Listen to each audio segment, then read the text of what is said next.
it is 15 to 16 weeks before average day to last frost. So that way we can actually start planting. I'm so excited. So there really isn't too much to plant because we're just starting our cycle through our gardening plan. But what they do recommend is oregano, chive, and basil if you want potted plants for indoors. Now I am planning on planting that later because I want plants to go in my garden outdoors. But if you're planning on doing indoor potted plants, now would be the time to get your herbs started. And actually, I mean, you could start those whenever. I mean, they're household plants, but it's kind of nice that they added that in there, probably just to help get your green thumb going. They put that in there, I'm not sure. But leeks and onions, if you sow seed for those items, then you want to sow them this 15 to 16 weeks to have transplants ready to go for outdoors. Now, usually when I do onions, I buy them in sets from my store. So just for you guys, I did purchase some onion seed. This is the only onion seed I could find in my area. And it is, I'll plant them to use as green onions. I'm not really gonna plant them for a bulb. But I'm gonna set up my AeroGarden with the seed starting system, and I'll probably just plant 5 of these and then get that going. And then of course, make sure if you have any stored fruits or vegetables from last year, you're looking through them, discarding any rotten or shriveled up produce. I am not turning my pile of compost this week because I just got too much snow out there. Everything's frozen. So we will be skipping that in my area, but now's the time to get your compost pile stirred up and ready to go. And then of course, check your garden tools and clean and repair them.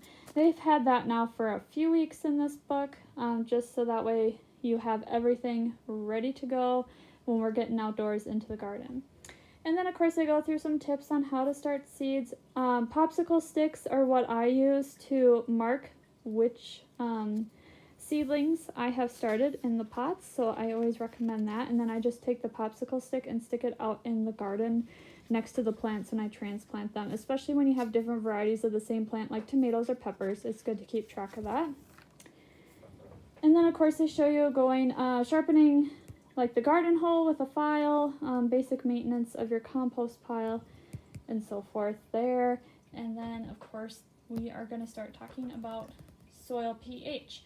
So you can get a soil testing kit at any garden supply store and do this at home. I have a meter that I can actually stick in the cup with the water and soil mixed together, and it will tell me the pH level. I can't demonstrate that for you guys because I do not have any access to my garden soil right now, but you can definitely find other YouTube videos so that way you can figure out what nutrients your garden needs.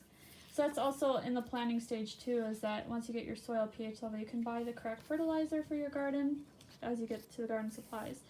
And then we are already into early spring. It's amazing. So why don't we get that AeroGarden going and get these onion seeds planted. Okay, here is my AeroGarden. I got the seed starting deck installed, and then I put tape over the holes that I'm currently not using. I'll take the tape off and use them, or put plugs in them during the weeks when we're starting the other seeds. But I do have my 5 plugs ready to go for the onions.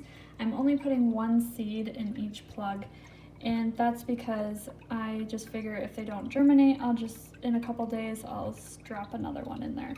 So the plugs all have little holes in them. You just drop the seed in, and then the fountain goes with the water. I did put 2 capfuls of nutrients in the basin already, and that's it.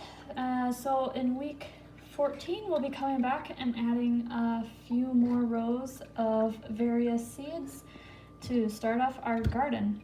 If you have any questions, please leave a comment below. Otherwise, thanks for watching, everyone. Bye.